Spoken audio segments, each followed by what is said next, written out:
It all started on this quiet morning in our little suburb on Maple Ridge Drive. Me, Emily Hayes, sitting in my wheelchair by the window, sipping coffee that smelled like home, when suddenly this booming voice cuts through the air like a bad dream. Community standards enforcement, open up right now. I froze, heart pounding, because that tone wasn't about overgrown lawns or unpainted fences. It was raw aggression, the kind that makes your skin crawl. And there they were. Three guys in these crisp black jackets with CSE stamped big and bold, not carrying clipboards but rifles slung low, mirrored shades hiding their eyes like they owned the place. See, I'd been a Marine sniper back in Iraq, tough as nails until that ambush took my legs, but left me with a mind sharper than ever and instincts that screamed this wasn't right. My brothers, Ryan and Kyle, twins, ex-Marines themselves, built like tanks from years in the sand. They were over visiting, mid-chat at the table when the banging started again, shaking the doorframe. Ryan shot Kyle a look, that silent brother code we all knew too well. Trouble's here, and it's not knocking politely. I told them to stay back, but they didn't. Instinct kicked in, positioning themselves like we were back in a firefight. Ryan blocking the door, Kyle flanking the window. Through the glass, we saw their SUV idling, no official plates, just tinted windows and that fake authority vibe that reeked of something deeper, like these weren't just petty rule enforcers, but hired muscle for the Community Standards Board, that shadowy group who'd been squeezing the neighborhood for years, pushing folks out to clear land for some big developer buddy of theirs, greed wrapped in bylaws, targeting the vulnerable, the alone, like me, thinking a widow in a chair wouldn't fight back. The lead guy barked again, "Last warning or we take it down." And I called out, steady as I could, "Identify yourselves, names, badges, or get off my porch." But silence, just boots shifting, then that chilling click of a safety flipping off. Ryan yelled back, "State your business or leave!" But they laughed, cold, mocking, and next thing, crash, the door splinters inward, wood flying, daylight flooding in with these three silhouettes stepping over the threshold like invaders. Up close, their jackets looked cheap, stitching uneven, rifles ready but fingers twitching, nervous under the bluster. Ryan boomed, "Wrong house, boys," stepping forward, his 6'3" frame casting shadows, while Kyle angled to cut them off, funneling them tight. The big one smirked. "You've got violations stacking up. Trash out late, yard too wild, lights up too long. We're here to enforce." But I cut through from my chair, eyes locked. "You're not here for trash. You're here to scare me out, aren't you? For that land grab the board's been whispering about." His eyes flickered. "Gotcha." And Ryan noted the bulges, the tattoos peeking, whispering to Kyle, "Not official. Not even close." Tension hung thick, air smelling of gun oil and sweat. Kyle's hand eased toward his belt knife, casual but deadly, and when one twitched toward his rifle, Ryan's voice dropped low. "Don't even think it." They hesitated, exchanging glances, realizing they'd bitten off more than they could chew. Three against a family of fighters, me included. Because legs or no, I'd faced worse. The SUV revved outside, a signal, and they backed out slow, muttering, "We'll be back." Ryan smiling cold. "We'll be waiting." Door hanging crooked, we exhaled. Kyle snapped photos of the plate, me running it through old contacts, turning up nothing but ghosts, while Ryan spotted a watcher in a gray sedan across the street, earpiece glinting. That's when it hit. This was organized. The board manipulating to force sales, jealous of holdouts like me who wouldn't budge for their progress. We weren't just targets. We were obstacles to their power play, and they'd poked a hornet's nest. From there it escalated, subtle at first, like testing waters. But we weren't waiting around. We fortified the place, Ryan rigging cameras in eaves, Kyle stringing trip lines invisible in the dark, pulling out old gear, night vision, jammers, smoke cans, from duffels we'd thought were retired.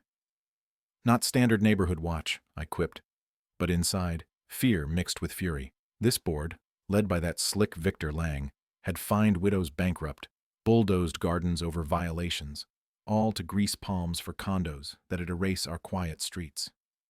Neighbors whispered about it, but fear kept them silent, not us. We droned the area, spotting their blueprints circling houses like mine.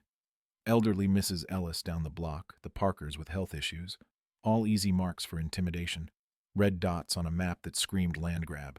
Night fell heavy that evening, me in the living room light like bait, book in hand but ears tuned sharp, brothers in shadows with earpieces linked. Alerts pinged, motion in the yard, figures in those jackets creeping fences. Kyle whispered, "They're spreading out, 5 total." And we let them in, jammer killing their comms, static crackling panic. One slipped the back door.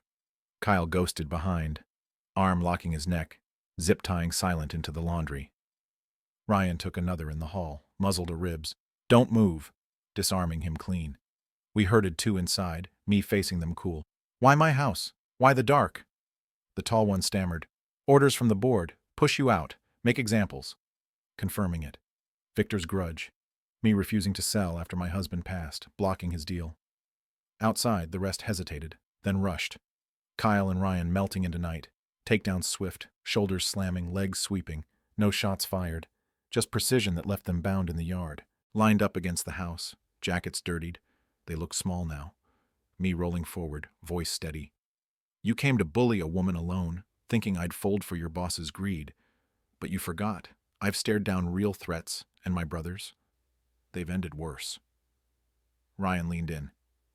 "Take this back to Victor. This street's off limits, or next time, no mercy." We cut cuffs, stripped jackets, walk out as men, not thugs, watching them slink away, thunder rumbling like approval. But we knew it wasn't over. They'd retaliate, pride wounded, power slipping. Sure enough, sabotage crept in. Mailbox rifled, roses poisoned with weed killer aimed at roots, like a personal stab at my garden sanctuary. Flyers spread lies. Emily Hayes' home a hazard, safety risk. Fake, but whispers turned neighbors wary, cars idling watchful. Victor called, voicemail slick. "We don't want trouble, but rules are rules. We'll see you soon." Inside me, rage boiled. Not just for the pettiness, but the isolation they craved, preying on my widowhood, my chair, thinking it'd break spirit. Ryan's fist clenched. "They're turning the community against us." Kyle nodding. "Classic divide and conquer, but we've got proof." We pushed back smart, gathered footage, allied with Mrs. Ellis, who'd lost her porch to their fines, the Parkers sharing stories of threats over medical bills. "If they've done this to you," I told them, "imagine who else. Time to fight."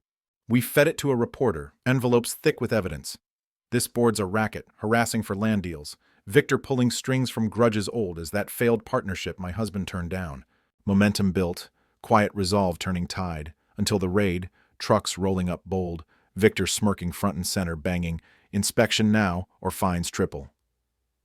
Ryan cracked the door. "Trespass and you're done." But they advanced, boots crossing lines. That's our cue. Neighbors emerged, phones rolling, Mrs. Ellis yelling, "Smile for the news, abusers." Sirens wailed, deputies pulling up, my old contact tipping them, Deputy Ramirez stepping out. "No court order? You're out." Victor blustered, "Our rights."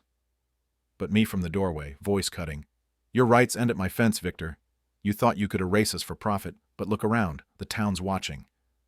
Crowd murmured, phones capturing his pale face as they backed off, trucks fleeing amid applause, not triumphant, but relieved, like air clearing after storm. Days later, headlines screamed, "Community board exposed, harassment for hidden land grabs, Victor's scowl viral, lawsuits piling, civil for us, criminal for trespass, funds probed showing kickbacks, town hall packed, me wheeling in, crowd rising as Mrs. Ellis called vote.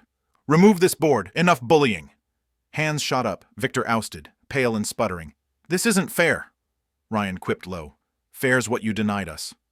Months on, new board's fair. Victor facing bars, neighborhood breathing free, my garden blooming again, brothers lingering longer, bond unbreakable. But here's the thing that lingers, makes you wonder. In communities like this, who's really the enforcer? The board with its rules, or the people when pushed too far? Was Victor just greedy, or did the system let him thrive, turning neighbors against each other? Makes you think about power, right? Drop a comment below. What would you do if your home was targeted like that? Share your stories of community clashes, or if you think sometimes rules go too far. Hit like if justice feels sweet. Subscribe for more real tales like this. Let's talk it out.